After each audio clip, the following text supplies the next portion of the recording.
Showed my granddaughter how to add a custom knife scale. First thing that I have to do is mix the epoxy. Gotta clamp the scales until the epoxy dries. We trace the knife blanks on the scales. Now we have to cut out the scales on the bandsaw. We glue the scale to the knife blank. Then we clamp it down. Now I have to drill for the pins. Gluing in the pins. Now we have to shave the handle on the sander.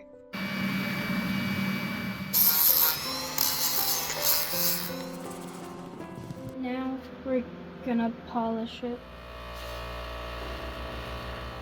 This is a finished knife.